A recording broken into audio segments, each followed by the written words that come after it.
Hi student, मैं सुनील सैनी आप सभी का अपने YouTube चैनल पर हार्दिक स्वागत करता हूं। आज की इस क्लास में हम स्टडी करेंगे कूलाम के नियम के बारे में। आज के इस क्लास में हम कूलाम के नियम तथा कूलाम के नियम का सदिश निरूपण पढ़ेंगे। तो देखो, हम पढ़ते हैं कूलाम का नियम। कि कूलाम का नियम क्या होता है कि वैज्ञानिक कूलाम ने दो स्थिर बिंदुवत आवेश लिए, दो स्थिर बिंदुवत आवेश, एक Q1 दूसरा कौन सा लिया Q2, जो कि एक दूसरे से स्मॉल r दूरी पर स्थित हैं, जो कि एक दूसरे से कितनी दूरी पर स्थित हैं, स्मॉल r दूरी पर। तो उनके मध्य लगने वाला बल किसके नियम से ज्ञात करते हैं? कूलाम के नियम की सहायता से ज्ञात करते हैं। देखो, वैज्ञानिक कूलाम ने क्या नियम दिया कि इस नियम के अनुसार किन्हीं दो स्थिर बिंदुवत आवेशों के मध्य, इस नियम के अनुसार किन्हीं दो स्थिर बिंदुवत आवेशों के मध्य लगने वाला आकर्षण या प्रतिकर्षण बल, जिसे हम कहते हैं स्थिर वैद्युत बल, उन दोनों आवेशों के परिमाण के गुणनफल के कैसे होता है? समानुपाती होता है। उन दोनों आवेशों के परिमाण के गुणनफल के कैसे होता है? समानुपाती, तथा उनके मध्य की दूरी के वर्ग के व्युत्क्रमानुपाती होता है, जिसे हम कूलाम का नियम कहते हैं। यानी वैज्ञानिक कूलाम ने दो स्थिर बिंदुवत आवेशों के मध्य लगने वाले आकर्षण बल या प्रतिकर्षण बल के लिए नियम दिया। क्योंकि दो आवेश हैं, उनके मध्य या तो आकर्षण बल लग सकता है या कैसा बल लग सकता है? प्रतिकर्षण, जो कि दोनों आवेश कैसे होते हैं? स्थिर और बिंदुवत। तो देखो, इसकी परिभाषा क्या बनती है कूलाम के नियम की कि इस नियम के अनुसार किन्हीं दो स्थिर बिंदुवत आवेशों के मध्य, इस नियम के अनुसार किन्हीं दो स्थिर बिंदुवत आवेशों के मध्य लगने वाला आकर्षण या प्रतिकर्षण बल, ब्रैकेट में देंगे स्थिर वैद्युत बल, उन दोनों आवेशों के परिमाण के गुणनफल के समानुपाती होता है तथा उनके मध्य की दूरी के वर्ग के व्युत्क्रमानुपाती होता है, जिसे हम कूलाम का नियम कहते हैं। तो कूलाम के नियम के अकॉर्डिंग क्या हुआ? F समानुपाती mode of Q1 mode of Q2 upon कितना हो गया? R square. हम जानते हैं समानुपाती घटाते हैं कि नियतांक आता है, यहाँ पर नियतांक आता है K। तो फॉर्मूला क्या हो गया? F equal to K Q1 Q2 upon R square. ये हो गया कूलाम के नियम से स्थिर वैद्युत बल का फॉर्मूला या आकर्षण या प्रतिकर्षण बल का फॉर्मूला। जहां K क्या है? एक समानुपाती नियतांक है, जिसे हम स्थिर वैद्युत बल नियतांक कहते हैं। स्थिर वैद्युत बल नियतांक कहते हैं, है ना। K क्या है? समानुपाती नियतांक है, जिसे क्या कहते हैं? हम स्थिर वैद्युत बल नियतांक कहते हैं। एक चीज और याद रखनी है यहाँ पर हमें, वो क्या है? किस कूलाम के नियम में जो स्थिर वैद्युत बल होता है उसकी दिशा क्या होती है? तो ध्यान रखना, बल की दिशा क्या होती है? दोनों आवेशों को मिलाने वाली दूरी के अनुदिश होती है, मिलाने वाली दूरी के अनुदिश होती है। यानी कूलाम नियम में जो स्थिर वैद्युत बल होता है उसकी दिशा क्या होती है? दोनों आवेशों को मिलाने वाली दूरी के अनुदिश, यानी दोनों आवेशों को जिस दूरी से मिलाएंगे उसके अनुदिश क्या होती है? स्थिर वैद्युत बल की दिशा या कूलाम बल की दिशा होती है। आप देखो, यहाँ पर K से रिलेटेड चीज पढ़नी है, K से रिलेटेड क्या चीज पढ़नी है कि K का मान पढ़ना है, ठीक है, इसका मात्रक, इसकी विमा और क्या पढ़ना है? इसकी निर्भरता। यानी K का मान किन किन कारकों पर निर्भर करता है। तो देखो, सबसे पहले हम पढ़ते हैं K का मान। तो K इक्वल टू होता है 1/4 pi epsilon not. K equal to क्या होता है? 1/4 पाई एप्सिलॉन नॉट। इसकी वैल्यू कितनी होती है? 9 इंटू 10⁹। अब K के मात्रक की बात करें तो देखो, यहां से K का मात्रक देखें तो K इक्वल टू कितना हुआ? F into R square upon Q1 Q2। तो F मात्रक क्या हो गई? Newton into R square metre square, नीचे बटे क्या हो गई? Q1 Q2। तो Q1 का मात्रक क्या होगा? कूलाम, और Q2 का मात्रक भी क्या होगा? कूलाम। तो मात्रक क्या हो जाएगा? Coulomb square. तो K का मान हो गया 9/10⁹ newton into metre square upon कितना? Coulomb square. तो K का मान हो गया। मात्रक की बात करें तो मात्रक क्या हो जाएगा? Newton into metre square upon कितना हो जाएगा? Coulomb square. अब बात करें विमा की, किसकी? K की विमा। कि देखो, K की विमा क्या होगी भाई? हम जानते हैं कि न्यूटन बल की विमा कितनी होती है भाई? M1 L1 T-2। Metre square कितनी होगी भाई?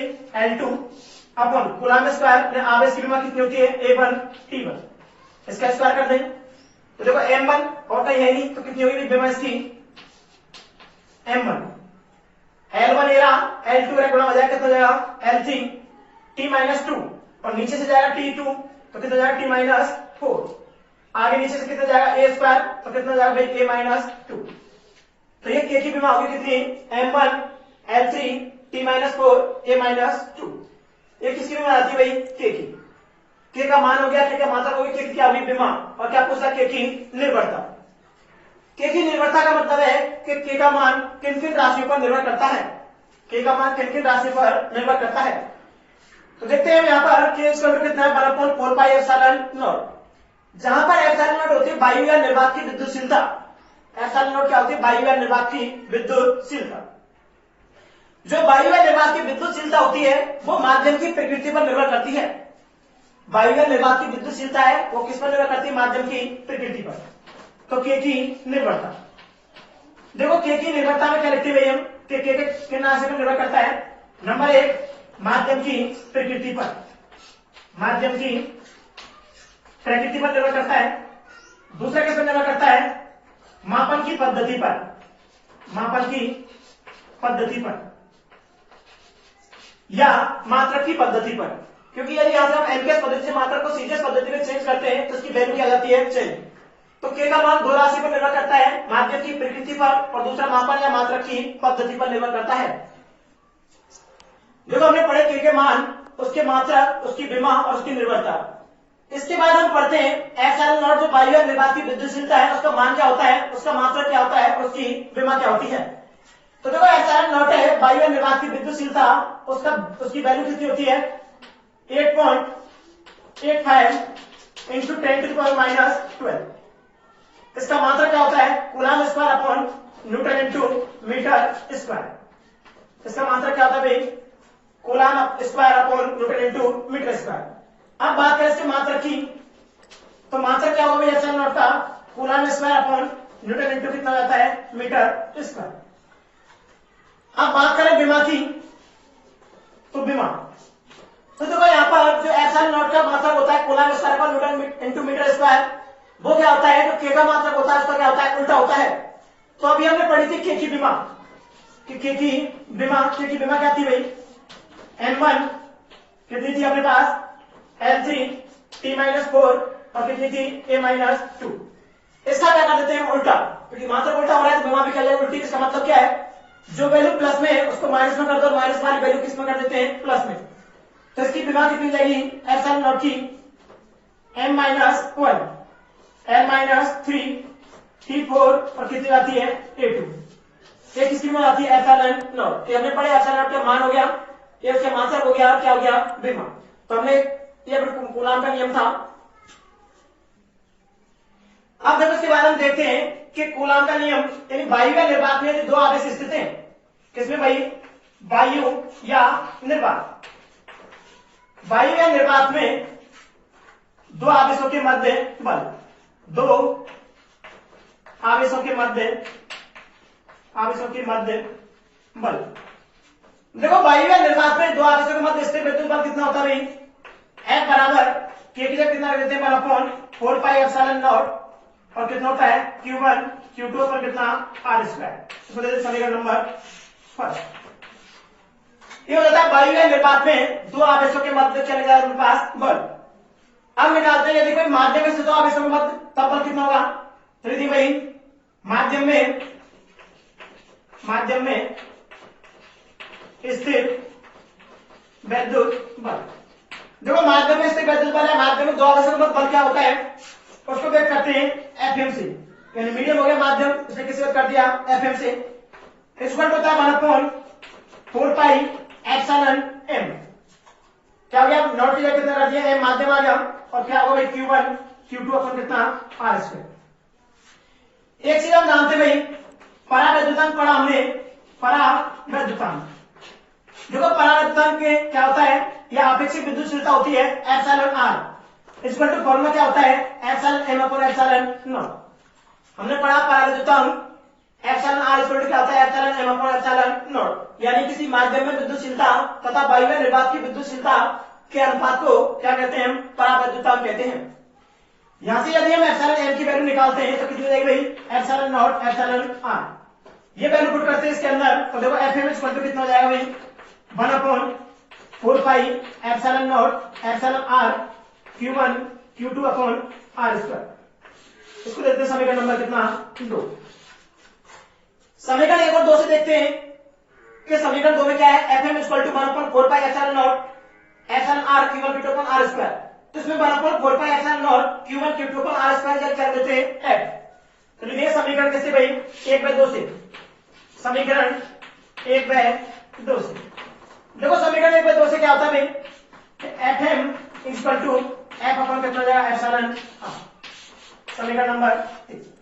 देखो यहां से एफ का मान रख दिया यहां पर, तो कितना हो गया, F M equal to F upon कितना हो गया, एप्सिलॉन आर। तो देखो ऐसे क्या निकाल सकते हैं भाई हम, आपेक्षिक विद्युतशीलता है परवलयिक एप्सिलॉन आर के फॉर्मूला निकाल सकते हैं कि एप्सिलॉन आर इक्वल टू कितना होगा, एफ अपॉन एफ एम।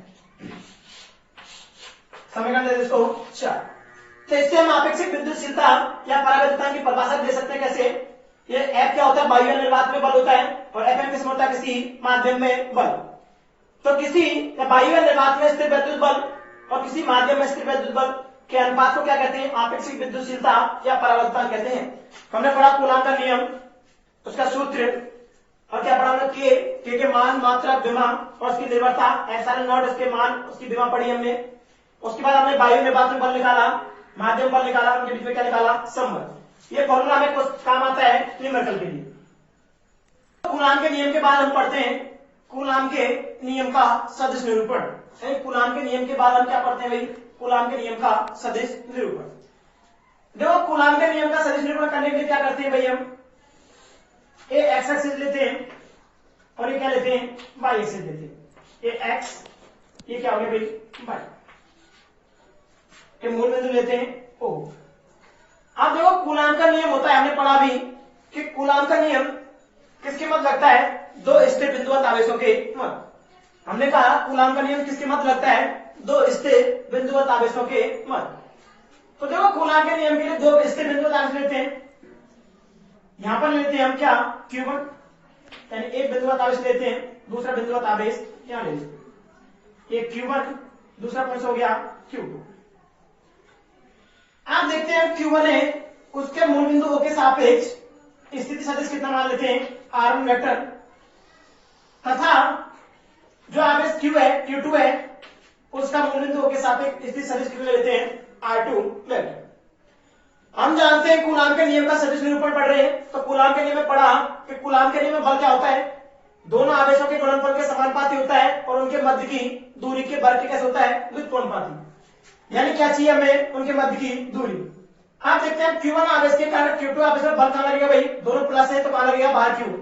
तो देखो Q1 से Q2 को मिलाते हैं, ये Q1 से Q2 मिलाया, ये बाहर की क्या होगी इसकी दिशा, इसको नाम क्या देते हैं, F21 वेक्टर।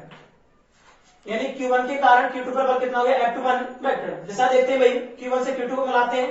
इधर हमने कहा था कूलाम के नियम में कि कूलाम बल या स्थिर वैद्युत बल की दिशा क्या होती है, दोनों आवेशों को मिलाने वाली दूरी के अनुदिश। हम Q1 से Q2 को मिला रहे हैं तो ये दूरी होगी इसकी, वैसे भी देखते हैं प्लस है, प्रतिकर्षण बल लगे कहां लगेगा, बाहर Q। सेम इसी की तरह Q2 के कारण Q1 पर बल निकालते हैं, तो Q2 के कारण Q1 पर बल कितना जाता है भाई, F12 वेक्टर। क्या हो गया, F12 वेक्टर।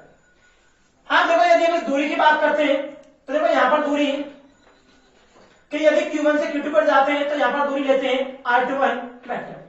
क्या लेंगे, R21 वेक्टर, यानी इधर जाते हैं तब। और यदि हम Q2 से किधर जाते हैं, Q1 की ओर, तो दूरी क्या लेंगे यहां पर, R12 वेक्टर। कर लेते हैं R12 वेक्टर। ये हो जाता है कूलाम के नियम के सदिश निरूपण का डायग्राम। देखो इसमें क्या लिखते हैं भाई, कि चित्रानुसार मूल बिंदुओं पर या चित्रानुसार दो बिंदु आवेश Q1 व Q2 है। चित्रानुसार दो स्थिर बिंदु आवेश Q1 व Q2 है, जिनके मूल बिंदुओं के सापेक्ष स्थिति सदिश क्रम से R1 वेक्टर तथा R2 वेक्टर है। जिनके मूल बिंदुओं के सापेक्ष स्थिति सदिश क्रम से R1 वेक्टर तथा R2 वेक्टर है, तथा Q1 आवेश के कारण Q2 आवेश पर बल कितना है, F21 वेक्टर, तथा Q2 आवेश के कारण Q1 आवेश पर बल कितना है, F12 वेक्टर है। हमने कहा इसकी भाषा में क्या लिखते हैं कि चित्रानुसार दो स्थिर बिंदुवत आवेश Q1 व Q2 हैं, जिनके मूल बिंदुओं के सापेक्ष स्थित सदिश क्रम से R1 वेक्टर तथा R2 वेक्टर है। Q1 आवेश के कारण Q2 आवेश पर बल कितना है, F21 वेक्टर है तथा Q2 आवेश के कारण Q1 आवेश पर बल कितना है, F12 वेक्टर है। तो हमें F21 वेक्टर तथा F12 वेक्टर के निकालने हैं, मान निकालने हैं। तो देखो बल निकालने के लिए हमें क्या चाहिए, दोनों आवेशों के मध्य की दूरी। आप देखो क्या सदिश निरूपण कर रहे हैं, तो सदिश निरूपण करने के लिए क्या है यहाँ पर सदिश संयोजन के नियम, और ये क्या बन रहा है, त्रिभुज। ये क्या भाई, त्रिभुज। तो इसमें यदि हम पहले Q1 पर जाते हैं, फिर किस पे जाते हैं, Q2 पर, यानी Q1 के कारण Q2 पर क्या निकालते हैं, बल निकालते हैं। तो देखो क्या लगाएंगे, हमें दूरी चाहिए R21, और यदि Q2 के कारण Q1 पर निकालेंगे, दूरी कौन सी निकालेंगे, R12। तो देखो क्या करते हैं भाई, हम R21 चाहिए हमें, तो क्या लगाते हैं, त्रिभुज का नियम। तो क्या लिखेंगे भाई, त्रिभुज के नियम से, त्रिभुज के नियम से। ये होता है सदिश संयोजन के त्रिभुज का नियम। देखो सदिश संयोजन के त्रिभुज का नियम क्या होता है, हमने 11th क्लास में पढ़ा है कि यदि त्रिभुज की दो किरणवादक भुजा, यदि त्रिभुज की दो किरणवादक भुजा दो सदिशों को व्यक्त करती है, तो उसकी तीसरी भुजा परिणामी सदिश के परिमाण में दिशा को व्यक्त करती है। तो देखो दो किरणवादक भुजा कौन सी होगी, ये R1 वेक्टर और R21 वेक्टर। यदि ये दो सदिशों को व्यक्त कर रही है, तो तीसरी भुजा ये होगी R21 वेक्टर, ये किसको व्यक्त करती है, परिणामी सदिश के परिमाण में दिशा को। तो यहां से R21 वेक्टर की वैल्यू निकालते हैं, तो क्या होगा, R1 vector plus R21 vector equal to कितना होगा, R2 वेक्टर। यहां से हम R2 वेक्टर की वैल्यू निकालते हैं, तो कितना जाएगा, R2 वेक्टर माइनस कितना जाएगा, R1 वेक्टर। ये सदिश राशि है, लेकिन हमें दूरी चाहिए, तो क्या लगाते हैं, परिमाण निकाल लेते हैं, इसका मोड लगा देते हैं, R21 वेक्टर मोड, इसको ही कह सकते हैं R21 इक्वल टू कितना हो जाएगा भाई, यहां पर भी मोड लगा दें, R2 वेक्टर माइनस कितना हो जाएगा, R1 वेक्टर। ये क्या निकल गया अपने पास, इसका दूरी, यानी इस तरीके से निकल गया। अब देखो हम Q1 आवेश का क्या, Q2 आवेश का क्या निकालते हैं, बल। तो देखो क्या लिखते हैं, Q1 आवेश के कारण, Q1 आवेश के कारण Q2 आवेश पर बल। हमने कहा Q1 आवेश के कारण Q2 आवेश का निकाल रहे हैं बल, कितना भाई, F21 वेक्टर, रखते हैं F21 वेक्टर इक्वल टू क्या होगा भाई, हम जानते हैं बर्नौली कूलॉम के नियम से क्या होता है, K Q1 Q2 upon R square.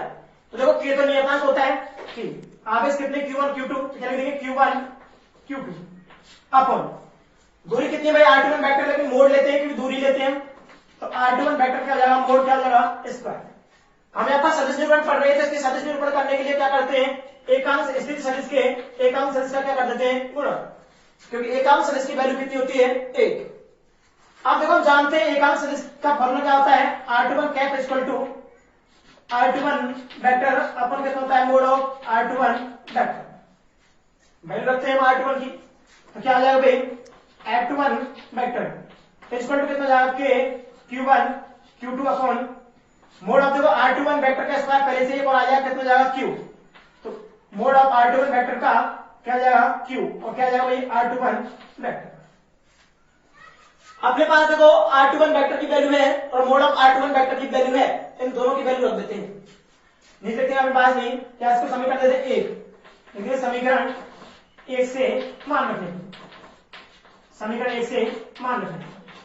देखो समीकरण 1 से क्या मान रखते हैं भाई हम, F21 वेक्टर इस वेक्टर के साथ के Q1 Q2 upon mod of R21 vector की वैल्यू कितनी है, mode of R2 minus R1, क्या करते हैं, mode of R2 vector minus R1 vector, क्या है इसका, Q, तो Q लगा दिया हमने। R21 वेक्टर की वैल्यू रखते हैं, तो क्वेश्चन में क्या लिखेंगे, R21 वेक्टर की वैल्यू रखते हैं, R2 वेक्टर माइनस कितना हो जाएगा भाई, R1 वेक्टर। एक क्या निकल गया अपने पास,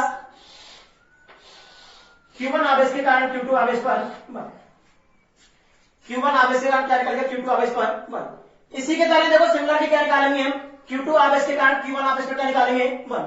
तो देखो Q1 क्या हो जाएगा, R21 वेक्टर से कितना जाएगा, R12 की वैल्यू निकालेंगे, क्या होता है, R1 वेक्टर माइनस क्या हो जाएगी, R2 वेक्टर, यानी 1 की जगह 2 और 2 की जगह क्या होता है, 1।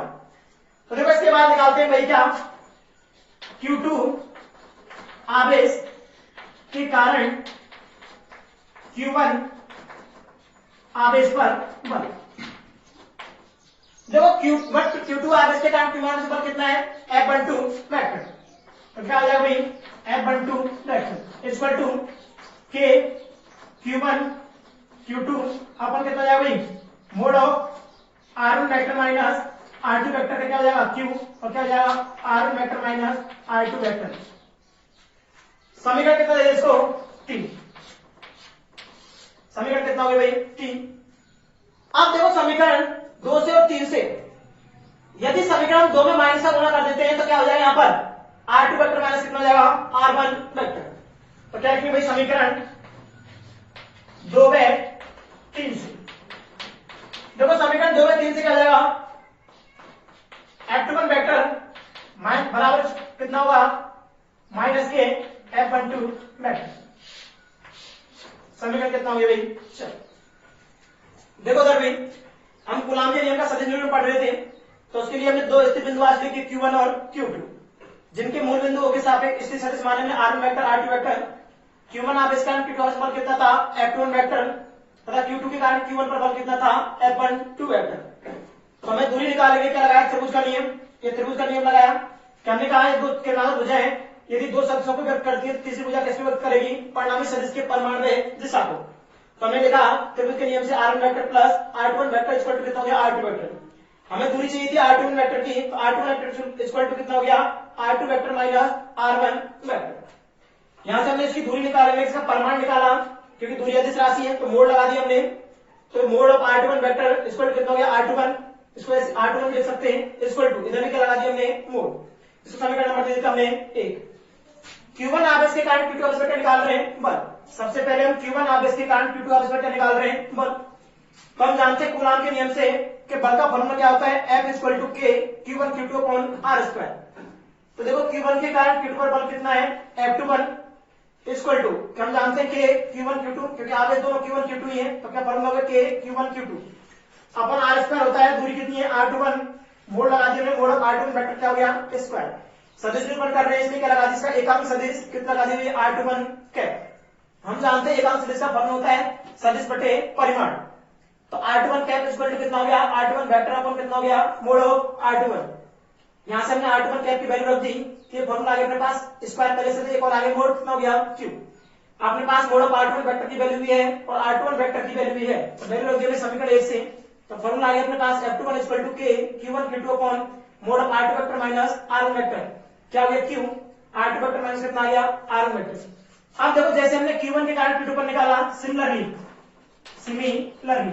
यानी समान रूप से क्या निकाल लेते हैं भाई, Q2 आवेश के कारण Q1 आवेश का निकाल लेते हैं बल। तो देखो क्या कर देंगे, Q2 के कारण